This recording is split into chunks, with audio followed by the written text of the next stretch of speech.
को अपाहिज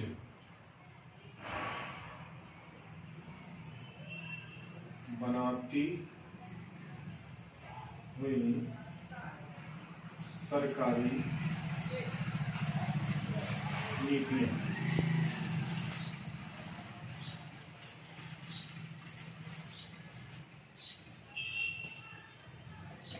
आज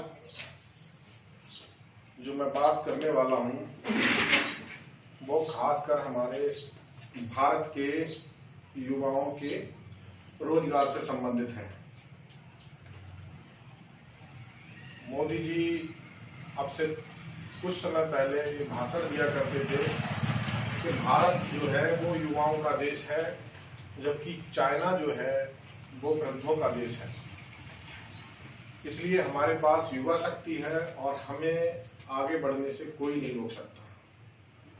परंतु वर्तमान में ही नहीं, पुराने समय से भी जो सरकारें देश में रही हैं, उनकी जो नीतियां समय समय पर बनी हैं वो ज्यादातर भारतीय युवाओं के विकास के लिए समर्थक नहीं रही।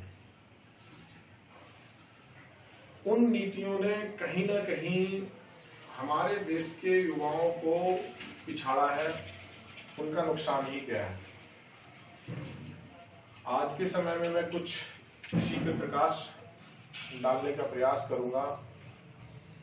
मेरा लगभग 15 वर्ष का अनुभव है इंडस्ट्रियल का। उसके माध्यम से जो मैंने अनुभव किया है, जो मैंने सीखा है, जो मैंने देखा है, मैं उसके आधार पर बात करना चाहता हूं और बताना चाहता हूं कि भारत सरकार की जो नीतियां हैं वो किस प्रकार से युवाओं के खिलाफ होती हैं और किस प्रकार से भारतीय युवाओं को आगे बढ़ने से रोकती हैं। और ये सिर्फ केवल भारतीय युवाओं को ही नहीं रोकती, बल्कि भारत के विकास को भी काफी हद तक रोकती हैं। इसमें मैं बात करना चाहता हूं सबसे पहले कि हम अपने देश के संविधान का हवाला देते हैं कि हमारे देश का संविधान कहता है कि इस देश की सरकार का जो प्रमुख कर्तव्य है वो ये है कि अमीरों से पैसा टैक्स के रूप में वसूल करना या एकत्र करना और उस पैसे को युवाओं और बेरोजगारों के उत्थान के लिए, देश के विकास के लिए लगाना। परंतु जहां तक मैंने रियलाइज किया है, मुझे समझ में आता है कि हमारे देश की जो सरकारें हैं वो जो नीतियां बनाती हैं, उन नीतियों में ऐसा कुछ देखने को नहीं मिलता है। कुछ ऐसे लोक लुभावने योजनाएं बनाई जाती हैं जिससे लगता है कि गरीबों का भला हो रहा है या बेरोजगारों का कुछ फायदा होता हो, लेकिन इंटरनली वो योजनाएं भी हमारे देश के युवाओं को और खास करके पढ़े लिखे बेरोजगार युवाओं का बहुत ज्यादा नुकसान करते हैं। इस संबंध में मैं एक चीज बताना चाहूंगा कि हमारी सरकार टैक्स के रूप में जो धन एकत्र करती है वो किस प्रकार करती है। भारत सरकार जो कर प्राप्त करती है वो दो प्रकार से प्राप्त करती है। एक होता है प्रत्यक्ष कर और एक होता है अप्रत्यक्ष कर।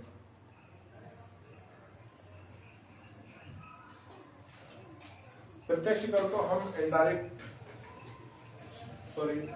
प्रत्यक्ष कर को हम डायरेक्ट टैक्स भी कहते हैं और अप्रत्यक्ष कर को हम इनडायरेक्ट टैक्स कहते हैं। प्रत्यक्ष कर जो होता है वो हमारा लगता है किसी व्यक्ति की आय पे, किसी भी आय पर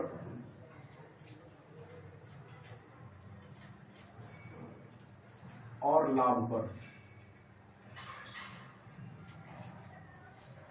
जिसको कोई सीधे सीधे भारत सरकार के इनकम टैक्स डिपार्टमेंट को जमा करना होता है।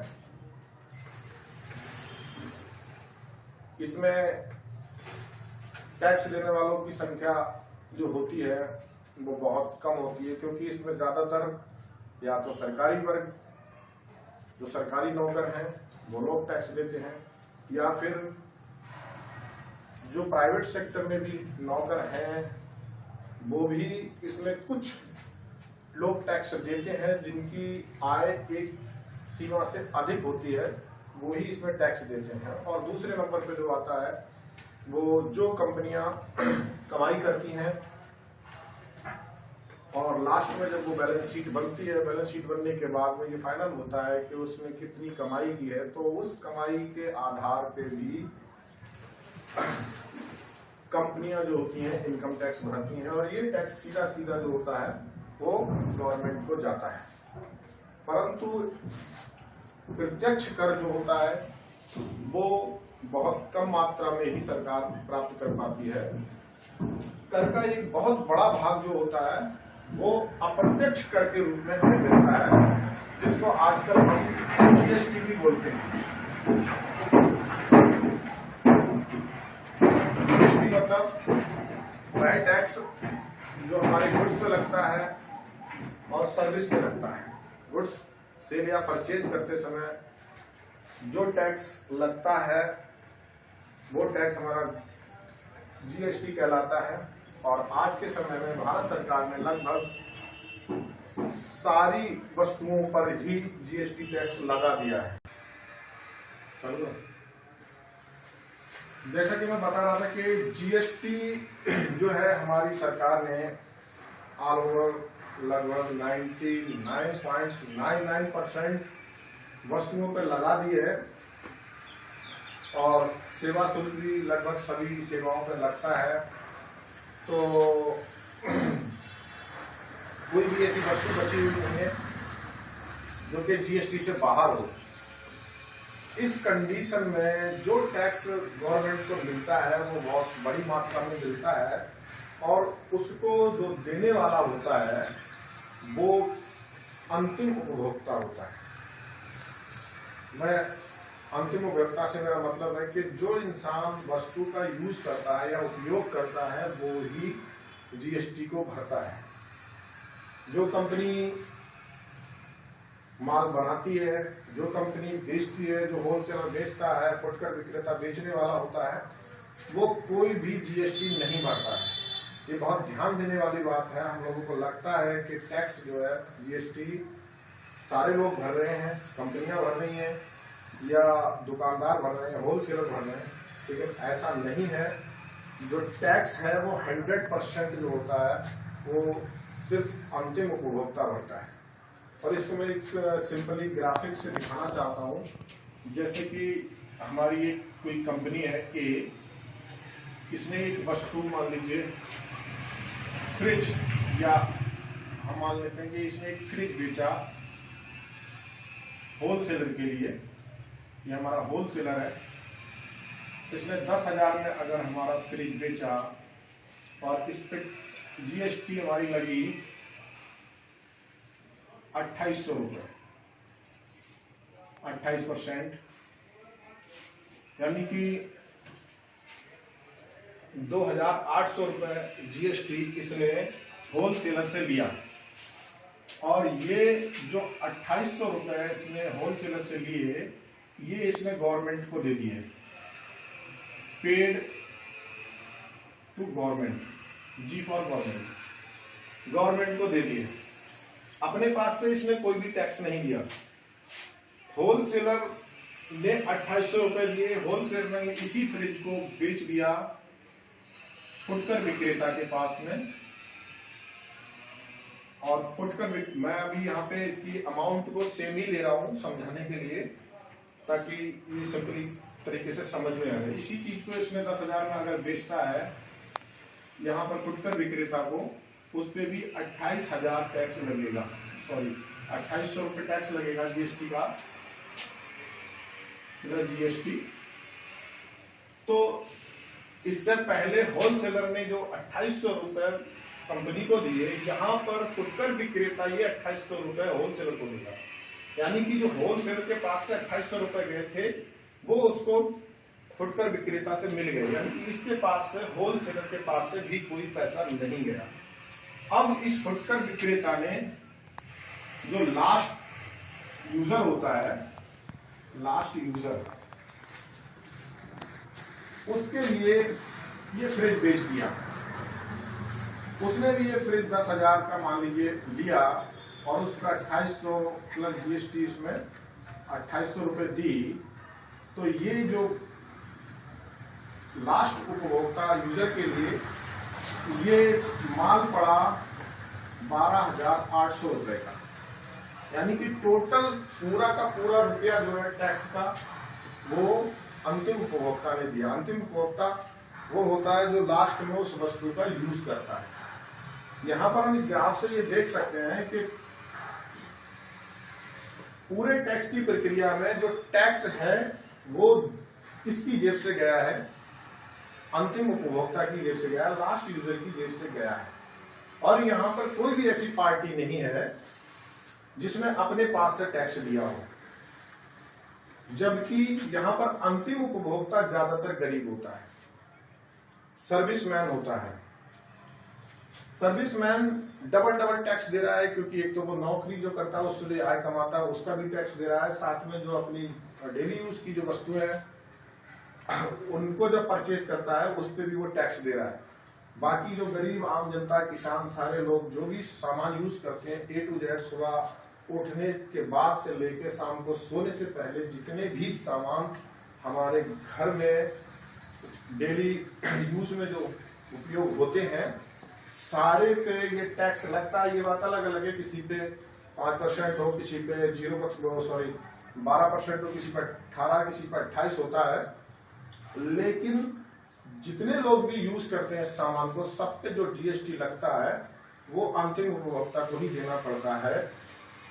होलसेलर, फुटकर विक्रेता और कंपनी को इस टैक्स से कोई प्रभाव नहीं पड़ता, उनकी जेब से कोई प्रभाव नहीं पड़ता। अब बात आती है कि क्या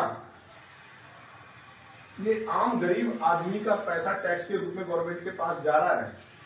हाँ, मैं कहता हूं कि हाँ, ये बात सही है कि 100% जो टैक्स है वो गरीब आम जनता का पैसा है।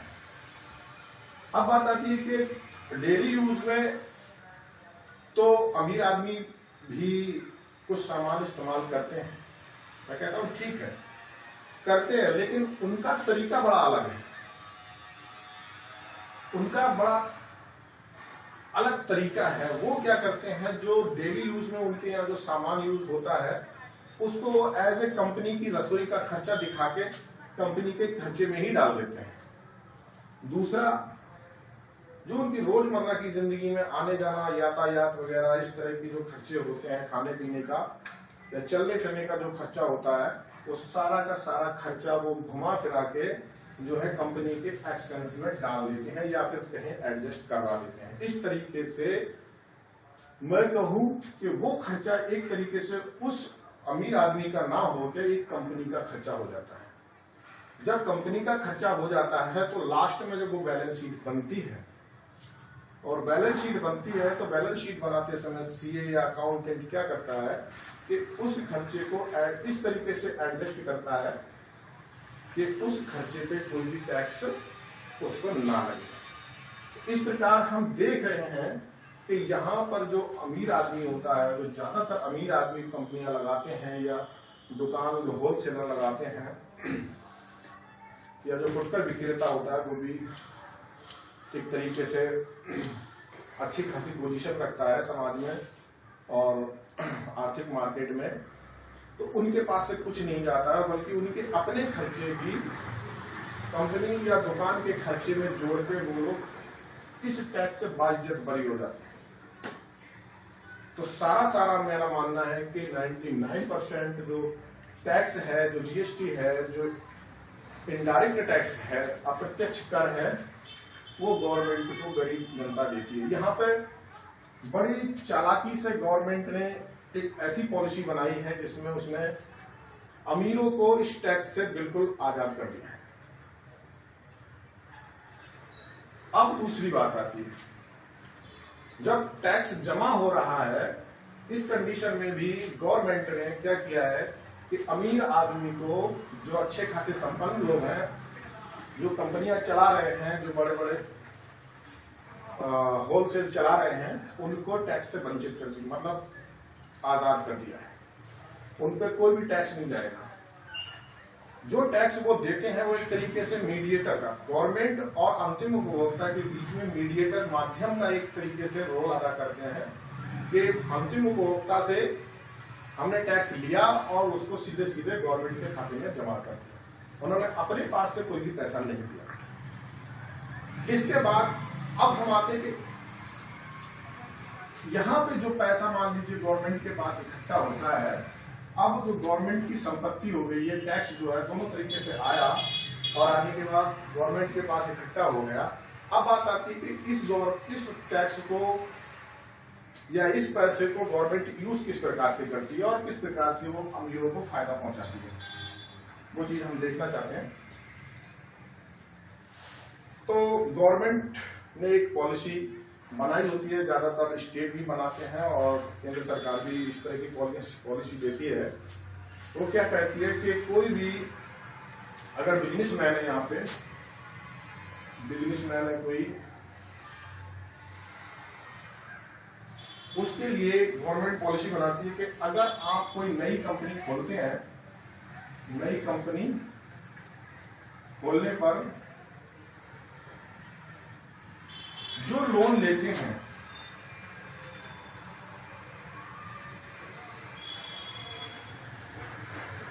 उसका 35 से 40% लोन जो होता है सब्सिडी के रूप में छूट मिल जाती है।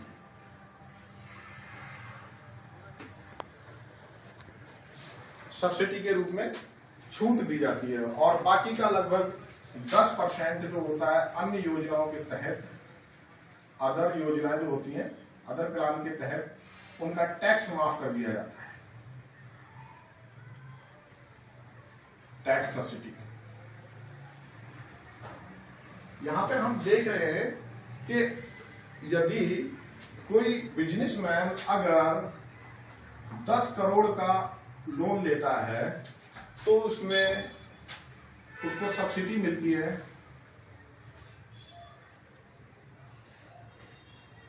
40%, नियर अबाउट 40% जो सब्सिडी के रूप में उसको मिल जाती है और बाकी जो है 10% टैक्स के रूप में जो छूट मिल जाती है। तो इस तरीके से लगभग 50% पूरा 50% यानी कि बराबर, यानी कि 5 करोड़ रुपए उसको सब्सिडी मिल जाती है। तो 5 करोड़ यानी कि 50% सब्सिडी जब मिल जाती है तो बहुत सारे बिजनेसमैन या बहुत सारे अमीर लोग जो कंपनियां खोलते हैं, उनका मकसद विकास करने से ज्यादा या लोगों को रोजगार देने से ज्यादा सब्सिडी प्राप्त, सरकारी सब्सिडी प्राप्त करना रहता है। इस कारण उनकी कंपनियां ज्यादातर सफल नहीं हो पाती हैं। तो हम इन दोनों चीजों पे ये देख रहे हैं कि जब टैक्स लेना हुआ तब सरकार ने किस प्रकार से अपनी नीति बनाई और अमीर लोगों को या व्यापारियों को उस टैक्स से आजाद कर दिया। और जब हम पैसा बांट रहे हैं समाज के कल्याण के लिए या रोजगार लगाने के लिए, रोजगार उत्थान करने के लिए, कंपनियां लगाने के लिए, तो उनमें भी किस प्रकार से मतलब जो है सरकार गरीबों द्वारा टैक्स के रूप में किया गया जो धन एकत्र करती है उसको किस प्रकार से बांट देती है अमीरों के लिए। तो यहाँ पर एक दोहरा फायदा इनको होता है और दोनों ही जगह जो है हमारे जो गरीब आदमी है या बेरोजगार युवा है उन दोनों को किसी भी प्रकार का कोई फायदा नहीं हो पाता है। अगर कहीं होता भी है तो बहुत नाम मात्र का होता है जिसका कोई ज्यादा बेनिफिट नहीं हो पाता। तीसरी एक बात मैं और बताना चाहता हूँ ये बात है कि हमारे देश के जो शिक्षा पद्धति है, जो भारत सरकार की शिक्षा पद्धति है, उसके अकॉर्डिंग कोई भी बच्चा, कोई चाहे एकेडमिक या टेक्निकल में जब कोई डिग्री प्राप्त करता है तो उसकी डिग्री के मान को शून्य कर दिया गया है। बहुत कम ऐसी डिग्री है, 100 में हो सकता है 2-4% ऐसी डिग्री हो जिसका कुछ मान रखा गया हो या जिसके बेस पे किसी भी छात्र को या युवा को लोन मिल जाए। क्योंकि डिग्री प्राप्त करने के बाद में बंदे के पास रोजगार का जो साधन होता है वो दो ही होते हैं, या तो वो खुद बिजनेस करे या फिर नौकरी करे। नौकरी दो तरह की होती है, एक सरकारी नौकरी, एक प्राइवेट नौकरी। सब जानते हैं कि अपने भारत में केवल 2% ही सरकारी नौकरी है, बाकी नौकरियां प्राइवेट हैं। और प्राइवेट नौकरियां हैं वो भी एक सीमित या लिमिटेड ही हैं। प्राइवेट नौकरियां भी इतनी पर्याप्त नहीं है कि उनसे सारे लोगों को, सारे युवाओं को रोजगार मिल सके या उनका जीवन यापन हो सके। इसलिए लोगों को बिजनेस भी करना पड़ता है, और बिजनेस जो है वो दोनों तरह के लोगों को करना पड़ता है, चाहे वो गरीब हो या अमीर हो। लेकिन अमीर आदमी बड़ी आसानी से बिजनेस कर पाता है, जबकि गरीब आदमी को बिजनेस करने के लिए किसी भी प्रकार की सहायता नहीं मिल पाती और उसका विकास बजाय होने के और माइनस में चला जाता है, नेगेटिव में चला जाता है। सरकार का पहला ध्येय होना चाहिए कि जो हमारे यहाँ युवा एकेडमिक एजुकेशन लेते हैं या टेक्निकल एजुकेशन लेते हैं, उसको जो डिग्रियां मिलती हैं, उस डिग्री को लेने के बाद में यदि उसको सरकारी नौकरी नहीं लगी या फिर प्राइवेट नौकरी भी नहीं मिलेगी, फिर वो युवा क्या करेगा? उसके पास क्या ऑप्शन है कि वो पढ़ने लिखने के बाद में, डिग्री हासिल करने के बाद में अपनी तरक्की को आगे बढ़ा सके या विकास कर सके या देश के विकास में कोई योगदान दे सके, किस प्रकार से करेगा? क्योंकि किसी भी भारत की किसी भी डिग्री पे जो बच्चे पढ़ते हैं, युवा पढ़ते हैं, उनमें कोई ऐसी डिग्री नहीं होती, 1-2% डिग्रियों को छोड़ के, कि जिन पे उसको एक पर्याप्त मात्रा में लोन मिल जाए जिसके सहारे से वो नया बिजनेस खड़ा करके अपना चला सके और आगे विकास कर सके। तो एक ये बहुत ही बड़ा नेगेटिव पॉइंट है हमारे देश का कि जो युवा पढ़ते हैं वो लोग बहुत ज़्यादा पैसा खर्च करते हैं, शिक्षा वैसे ही महंगी है।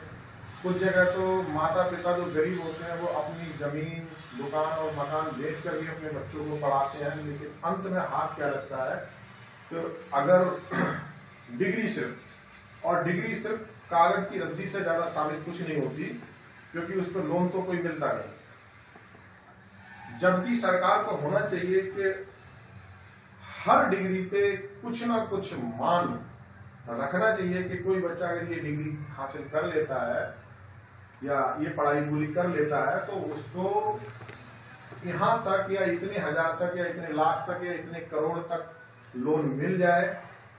अगर सिंगल नहीं देता है तो कम से कम समूह के आधार पर, मान लीजिए 4 लोगों का समूह, 4 युवाओं का समूह या 10 युवाओं का समूह मिलके भी चाहे तो लोन ले ले। लेकिन ऐसा कुछ हमारे देश की जो सरकार है वो ऐसा कुछ करती नहीं है, जिसकी वजह से युवा सरकारी नौकरी ना मिलने पर और प्राइवेट नौकरी भी हासिल ना होने पे बिना किसी मदद के, सरकारी कोई मदद नहीं मिल पाती और घर वाले इस लायक रहते नहीं कि वो उसकी कोई मदद कर पाए, तो युवा जो होते हैं वो डिप्रेशन में चले जाते हैं या फिर उनका कोई विकास नहीं हो पाता। न कुछ थोड़े बहुत उनमें साहसी होते भी हैं तो वो जो काम करते हैं वो काम इतना पर्याप्त नहीं होता कि उससे वो अपना विकास कर पाए, केवल घर का खर्चा वगैरह ही चला पाते हैं। इस तरीके से मेरा मानना है कि ये एक बहुत बड़ा षड्यंत्र है सरकार का, या मैं कहूँ कि सरकार में जो नीतियां बनाने वाले लोग हैं वो एक षड्यंत्र के तौर पे काम कर रहे हैं, जिसके जरिए सिर्फ और सिर्फ अमीर लोगों को, अमीर युवाओं को भी फायदा पहुंचाया जा रहा है, जो यहाँ की मेहनतकश मजदूर और गरीब आम जनता है या उनके जो बच्चे हैं या जो पढ़े लिखे मतलब बेरोजगार युवा हैं, उनका शोषण किया जा रहा है एक तरीके से।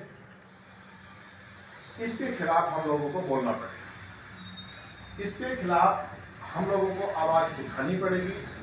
कोई ना कोई एक नीति ऐसी बनानी पड़ेगी या बनवानी पड़ेगी गवर्नमेंट से, जिसके जरिए जो पैसा गरीबों से जाता है, इकट्ठा होता है सरकार के पास, वो पैसा गरीबों के ही कल्याण के लिए या युवाओं के, जो पढ़े लिखे बेरोजगार युवा हैं या फिर अनपढ़ बेरोजगार युवा हैं, उनके कल्याण के लिए और उनके विकास के लिए खर्च किया जाए, ना कि बड़े बड़े बिजनेसमैन, बड़े बड़े अमीरों को सब्सिडी के रूप में दे दिया जाए।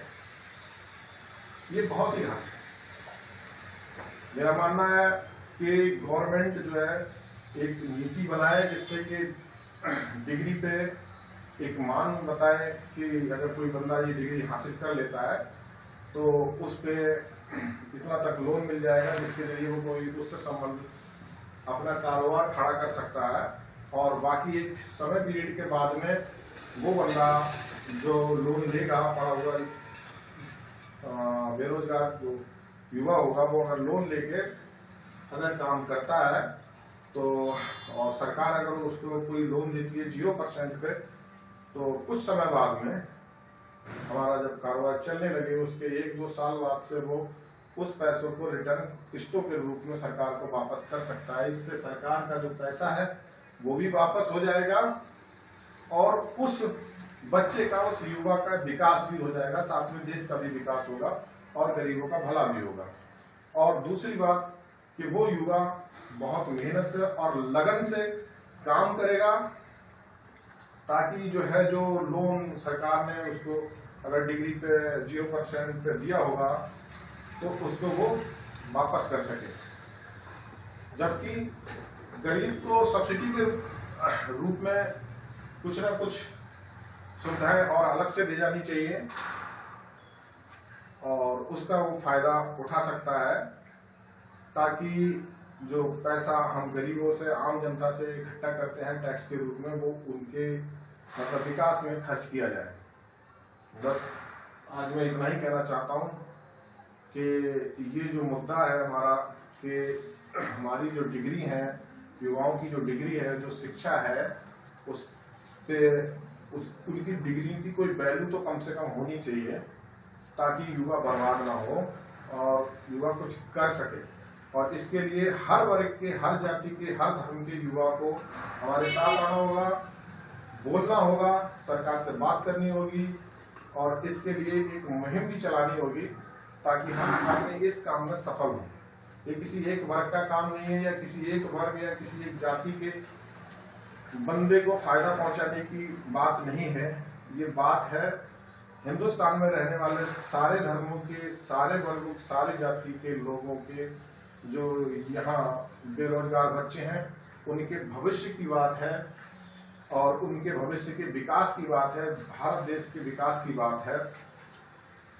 इसलिए मैं समझता हूँ कि हर जाति में, हर वर्ग में जो भी लोग जागरूक हैं या जो समझदार हैं, वो इस मुहिम के लिए आगे आए, हमारा साथ दें और इस मुहिम में अपना सहयोग करें, चाहे वो किसी भी वर्ग से हो। और खास करके मैं अपने ओबीसी, एससी और माइनॉरिटी के लोगों से खास करके मैं अपील करना चाहूँगा, और जिन उनमें भी वो लोग जो खास करके अम्बेडकरवादी हैं, क्योंकि माना जाता है कि अम्बेडकरवादी ज़्यादा जागरूक होते हैं, तो वो लोग भी अपने विचारों को रखें और सामने आए और प्रयास करें कि ये चीज़ जो सरकार कर रही है वो कहाँ तक उचित है और हमारी मांगों को माना जाए। हम लोग अपनी मुहिम को अच्छी तरीके से चला पाएं, ताकि हम अपने इस कार्य में सफल हों। जय भीम, जय भारत।